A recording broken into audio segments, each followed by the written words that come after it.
We are live. Hey everyone. My name is Debbie, and this is Living Purified, my online journey to living a purified life for Jesus Christ. And I'm in a series right now with More Faith. This is an ebook about relationship goals. I'm really excited to dive into this. If you didn't see the video before about dating and courting is not the same, make sure you watch that.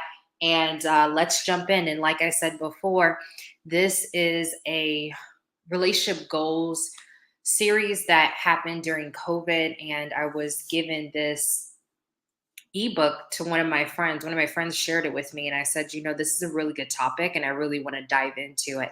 And tonight's topic is about let's talk about not having sex. so, so like I said before, this is the More Faith ebook. And this is referencing Joshua and Anastasia Parker, and they are based out of North Carolina. And like I always disclaim, I am not associated. I am just reviewing what is going on based on the notes from the More Faith community. So we did talk about the last time what is the bigger picture, but tonight going to go over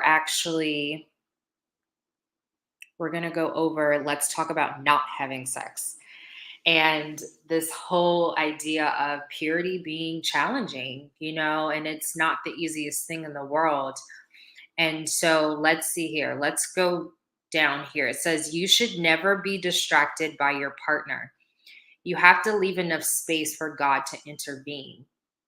You can do this purposefully, connecting your ministries and intentionally sacrificing your needs for God's presence in your mate. God will say yes to the person, and the authority figures will tell you when. But you have to trust God with your situation. So let's stop right here. That was a lot to take in. And so you should never be distracted by your partner. I feel like relationships can be distracting, I know for me, I have dealt with people, situations, and I'm saying, I think this is a good thing. And you get really excited, especially when you first get to know someone. And sometimes you can be so involved in getting to know someone that you're forgetting things, you're just so excited. And, those things are good. You should be excited about it. But it's the person shouldn't be pulling you away from God. They should be pulling you towards God the more and more you get to know them. And them talking about you need to have enough space for God to intervene. I remember I did not always include God in my relationships. I was guilty of just doing relationships on my own, trying to figure it out. Oh, that's not the area that I want to let God into, even though I felt conviction and I knew not to be intimate with someone before marriage.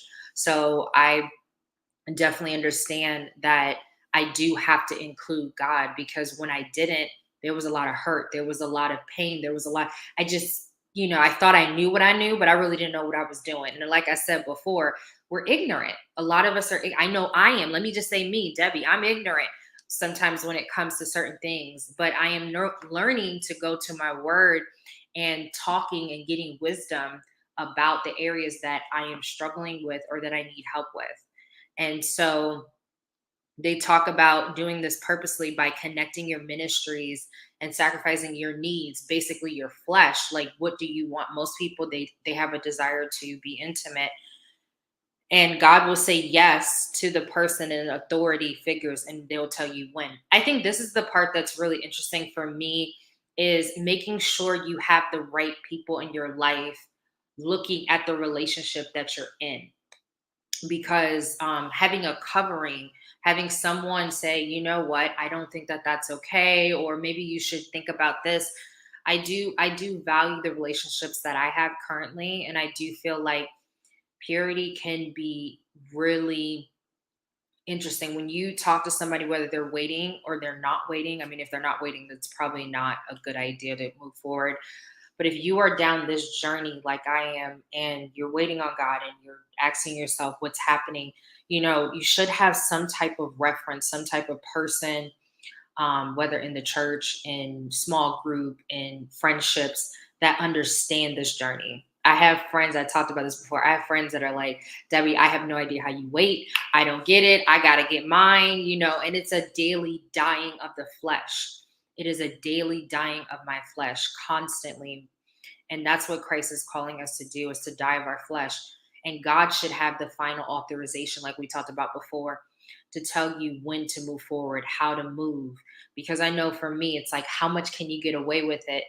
Can we kiss, or can we grope? Can we, I know a lot of people have asked those questions, how far can you go? What can't you do? What can you do? And it's really, I remember there was a passage that said, it's not really about how far you can go that you should be focused on. It's really about making sure that you're honoring God. And yes, you should be attracted to this person. I think something a lot of people don't talk about, but it should be talked about, waiting, especially if you have someone in your face. It shouldn't be this easy thing, like, oh, it was just so easy. We just, no, it should be some challenge there, because there should be some type of attraction that pulls you in. And if you don't have that, then now you're dealing with a situation. There was actually, at one of the churches that I attended, they had a women's night, and it was really interesting. And men don't tune out, but this woman said, as an anonymous question, was, I'm not attracted to my husband anymore. I got married to him. He's a great provider, but I'm not that attracted to him. And I'm like, that's, well, now you're already married. It's 3 years and you're not attracted to him. Okay, you know, character and the fruit is great, but there's got to be some type of attraction. I mean, even Adam said when he first looked at Eve, "Whoa, like you are it for me." So I just would I would be leery of people that would just be in relationships and they're really not that attracted to the person. They're with them for their own reasons, or you're blind to that.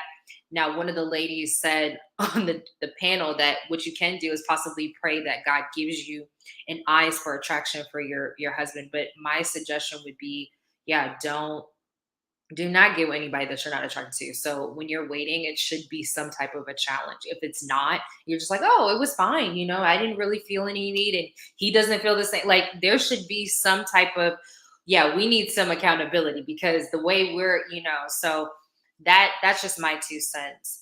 And it talks about, is it ever okay to skip to the doctor and go straight to the pharmacist?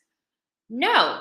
So why do we think it's okay to skip the Father, which is God, and go straight to the person who has the drug we think we need?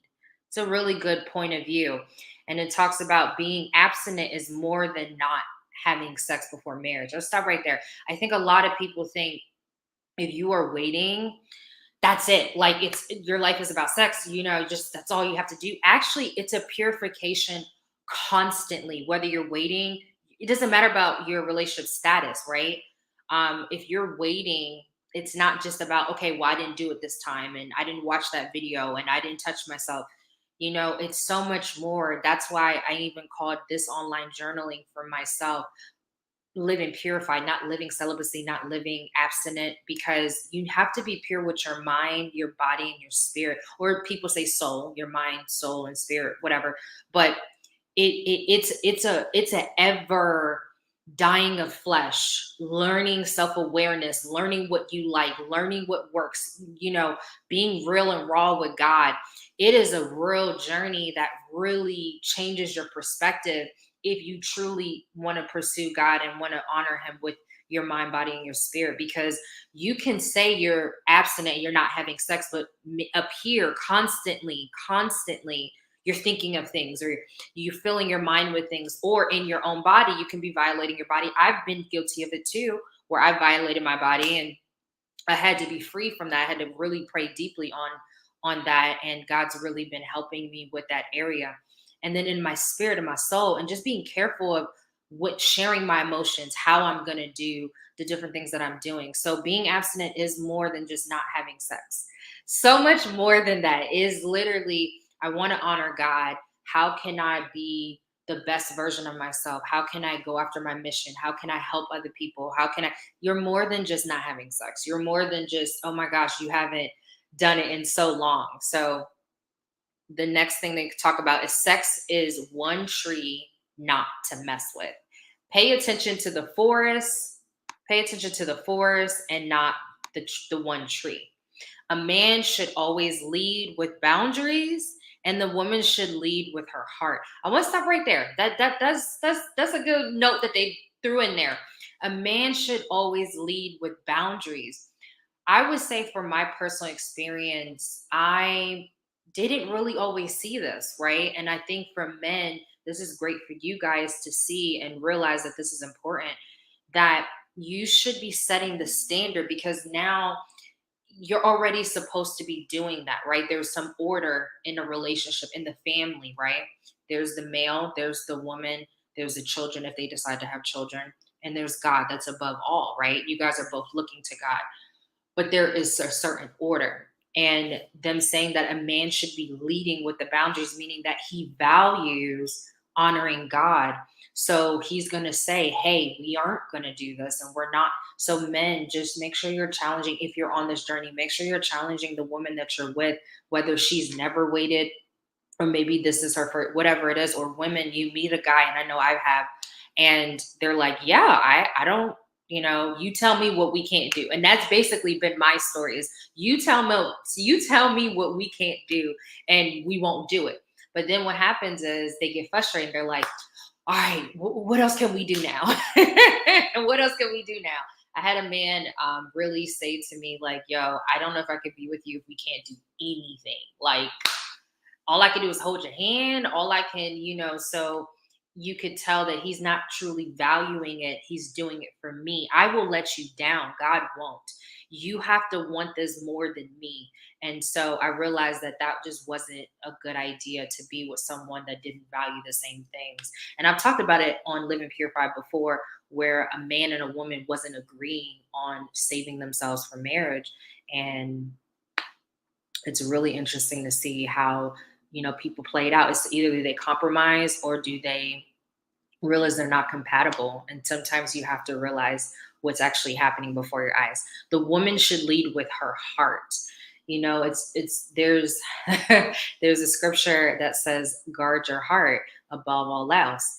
And the thing is, what I realized about guarding your heart, and it's not always about relationships, right? That could be about anything. It could be your desires, your motives. But guarding and walling your heart is two different things. I have found myself walling my heart. I've even seen men too. I want to talk about men.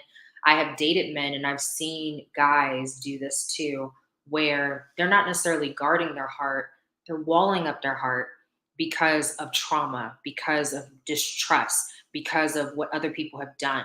And I know I have done the same thing. It's like this protection mode that you put on yourself because other people have hurt you. And you're just like, no, there's a difference between leading with your heart and just being reckless with your heart. And so I feel like that is a great point, as a woman, to lead with your heart, and a man leading with boundaries. So there should be some type of leader in different ways, in the different gender roles.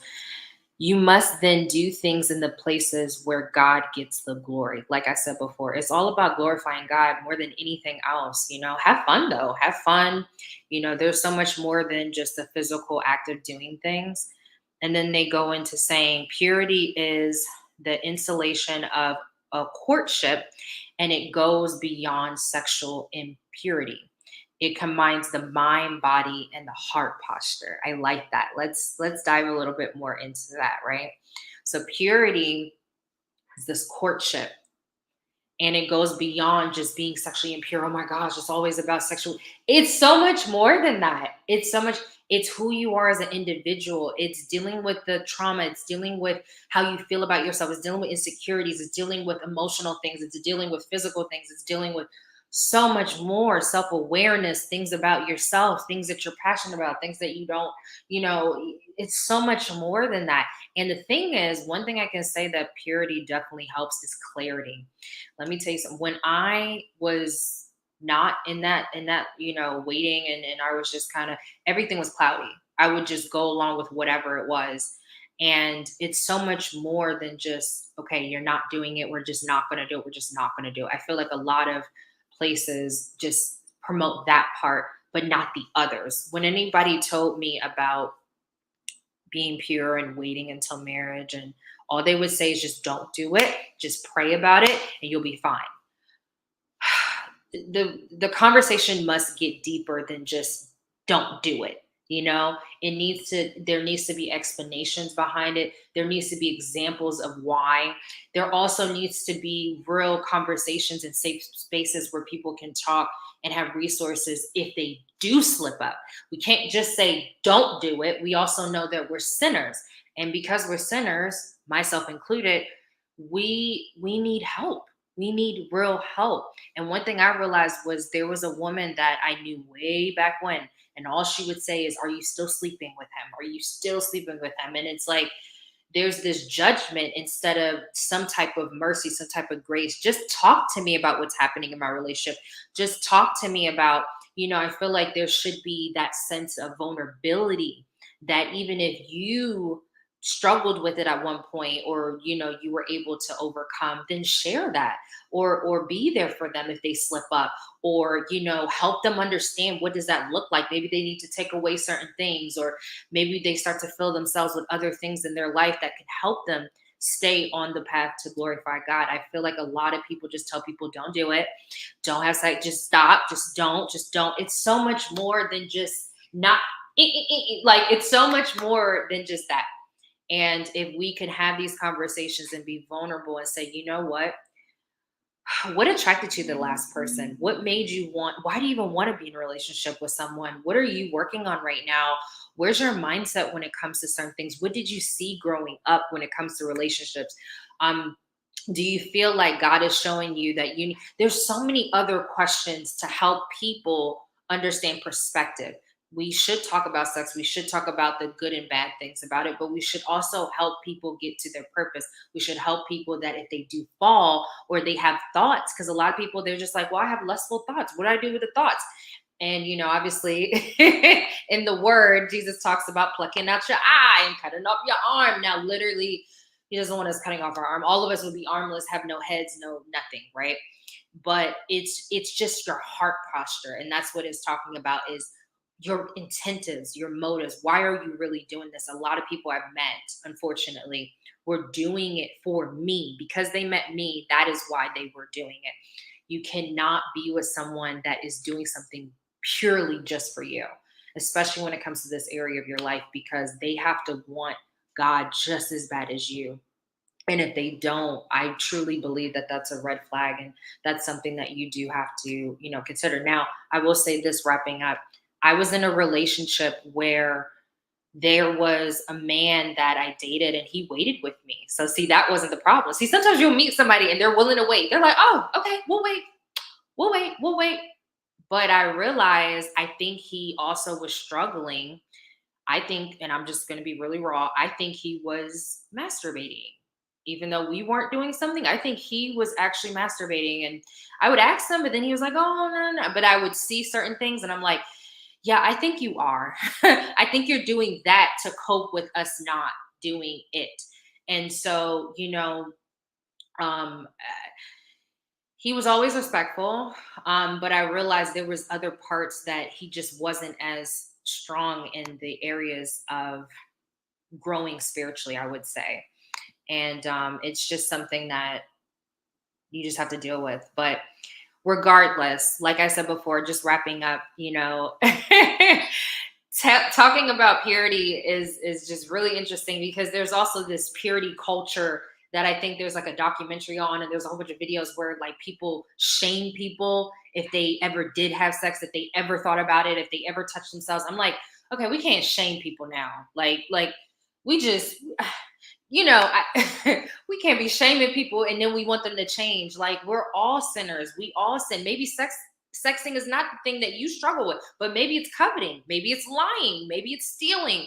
We all have, maybe it's murder, and it's not always murdering someone, killing them, but it could be killing them with your words. We're all sinners.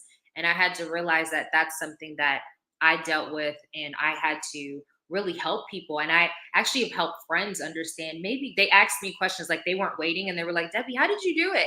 And I'm like, well, first of all, this, the Bible, but also talking to God and being real. God, that, last night I had a dream and it was hot and heavy and it was a little, and I feel like, we need to have conversations like this. Don, thanks for joining live. And I just pray that people really get it. It's not just about, oh, I just didn't do it. Oh, I went 5 days and I didn't do it. I went 5 weeks and I didn't do it. How are you changing as a person? Bump not having, like, bump that part. Like, okay, let's say you have that under control. But what other areas are you dealing with? I know for me, I went to therapy. Now some people are like, oh, therapy, oh, you need to go to whatever. I went to therapy and it was so good. And why did I do it? For the future me, not the me right now, but the Debbie that I have to become. I have been vulnerable. I have asked questions. I have dug into my family's history.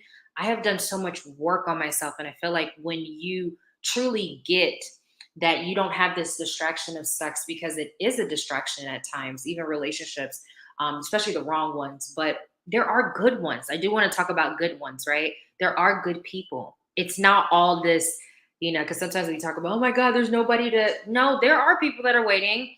They just may not be for you. So I think sometimes we have to talk about that side, because someone's like, oh, just find you someone that's waiting too. And just because the person's waiting does not mean that's the person for you. So it's really about compatibility. It's about, is this really what God told you about? Really being prayerful about it and watching their actions and seeing, are they growing in their walk with God? Are you growing? Because it can't just be them, it's also you. So I think for me, it's been challenging. I would say, I don't think I've ever said this on the channel. I've been waiting for, whoo, consistently. I'll just say consistently, because there's two different tracks I'm on. The first track, and then I'll wrap up. The first track is it's November would be 5 years.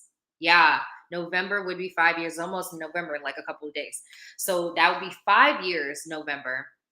Just no, none of that. Just nobody do anything to me. I'm not doing that. I'm grown people know what I'm talking about. So, and then to be honest, I started and stopped back in so that was maybe 2014 ish. So it's been a while. It's really been a while. But I didn't know what the heck I was doing. I was really trying to figure it out. I had conviction, but then I didn't know. And then when I wanted to stop, I just kept going. And then I didn't have any help and nobody wanted to talk about it. The pastors don't talk about it in the church. So it's like, I had a small group, so I kind of talked to them about it. But I will say this, when I started my small group, God really helped me get rid of my past and certain things that I was doing. It doesn't mean it wasn't easy, because I will say this, in the last 5 years, have I slipped up? Yes. How did I slip up? I have watched a video. I have self-pleasured before, right? So I'm not going to be completely, oh my God, I didn't do anything. No, I've had moments. I think I've mentioned it here too. So just don't lose faith. There's so much that you can learn. I think I'm learning more and more and more about this. But yeah, that's the topic tonight, is just, purity can be challenging and waiting and all of that, but it's just so much more than just, okay, I just didn't have sex today. Okay, but what else is going on in your life? So that is that. And the next time I'm actually going to be going over, um, we're going to go over All Tied Up.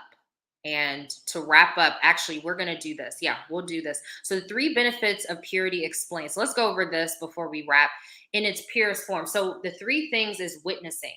What can God do in a relationship when it's done right? In First Peter 3:15 through 17. So, I'm actually going to open the word and go to that. And if you're watching the replay, hopefully you're going to go ahead and do that. Or if you're watching live, go ahead and do that. So First Peter 3, and if you see my Bible's all marked up real good. I need to get a new Bible. But so First Peter 3, chapter 3, 15 through 17, it says, but in your heart, set apart Christ as Lord. Always be prepared to give an answer to everyone who asks you to give the reason for the hope that you have. But do this with gentleness and respect, keeping a clear conscience, so that those who speak maliciously against your good behavior in Christ may be ashamed of their slander. And then verse 17, it says, it is better, if it is God's will, to suffer for doing good than to do evil. So it says, what can God do in a relationship when it's done right? You can't be a stumbling block Block. That should have said block for your spouse. And it goes into Romans 14:13. So let's pull out Romans 14. Yeah, we're gonna pull out the word. Let's go ahead. So Romans 14:13 says, for this reason, anyone who speaks in a tongue should pray that he may interpret what he has said. So you don't want to be a stumbling block for your spouse and their walk with Christ. People ultimately start living together because of finances, because of merchant, or because they're leeching. If you do this based on money, money becomes your God. If you're interested in having sex, then you need to put God first. So goes back to what it says, the three benefits of purity explained. So this is talking about witnessing, right? In its purest form. Let's talk about wisdom. So for wisdom, it says you see the benefits of your data collection. In marriage, wives respect their husbands more, and that's a hidden benefit. So we talk about, and I know I believe is in Ephesians. So let's actually go to Ephesians. I know that's not in the in this ebook, but because I know my word, especially I love Ephesians because I know my word. So when you talk about wives respect their husbands, it says in Ephesians 5, verse 22 down to 32, it says wives and husbands. And I know this because I've read this so many times, but let's just go ahead and read it. Ephesians 5:22 says, wives, submit to your husbands as to the Lord. For the husband is the head of the wife, as Christ is the head of the church, his body, of which he is the Savior. Now, as the church submits to Christ, also wives should submit to their husbands in everything. Husbands, love your wives, just as Christ loved the church and gave himself up for her to make her holy, cleansing her by washing with water through the word, and to present herself to him as radiant church without stain, wrinkle, or any other blemish, but holy and blameless. In the same way, now we're talking about husbands. Husbands ought to love their wives as their own bodies. He who loves his wife loves himself. After all, no one that has loved his I am reading this wrong. After all, no one has ever hated his own body, but he feeds and cares for it just as Christ does for the church, right? And then you can go into details more about respecting each other, loving each other, all that good stuff. And going back to wisdom, this is another why the benefit of purity. It says a man is rooted in Christ should be the one to set the boundary. So it says it again. The guy is supposed to set the boundaries, right? That has not been my experience. We're going to pray that shifts, right? That does say something now that I'm reading this book live with you and getting my real reactions. And then an added benefit is seeing how your potential spouse battles alongside with you. So getting this wisdom and understanding it and seeing the benefits. Now, when it says data collection, I think that's what dating is. A lot of people don't talk about that part. It's collecting data. It's knowing thing. It's knowledge, right? It's all of this knowledge that you have, and having wisdom is really important. Now, the last one before we wrap is watchfulness. These are red flags you see when you're pure. You have to do the work on the front end in order to see them. Stop right there. So we're going to end on that note, because having watchfulness is really important. Because I know for me, like I said before, I did a video about clarity. How do you get clear? I've had a lot of situations where I wasn't clear on things, and it took me so long before I saw the person for who they really were. And this is in friendships, and this is also in relationships. You have to be watchful, right? Because I know for me, when I wasn't, I really felt the pain afterwards, because I didn't feel the pain in the moment. I felt pleasure, because there's pain and there's pleasure, and there's, so it's this battle of the flesh, right? And when you're dealing with someone and you're sleeping with them and you're doing other things like that, God, one thing I'm realizing more and more, God, one, he's not happy with it. Yeah, he's not. And I knew that. And I didn't care. Let's be honest. I didn't care at the time. Now I do. But when I thank God so many times that I didn't sleep with someone. Like, now that I'm really more on another level with this, I'm so grateful that I didn't keep sharing out the body, keep sharing out my emotions, keep sharing out my spirit, keep sharing out, you'll be more grateful. The last thing I would say about watchfulness is I'm so grateful that when I learned the benefits, one of the biggest benefits for purity and just waiting and honoring God with my mind, body, and spirit is if a situation doesn't work out, I'm disappointed, not devastated, because there's a two different things, right?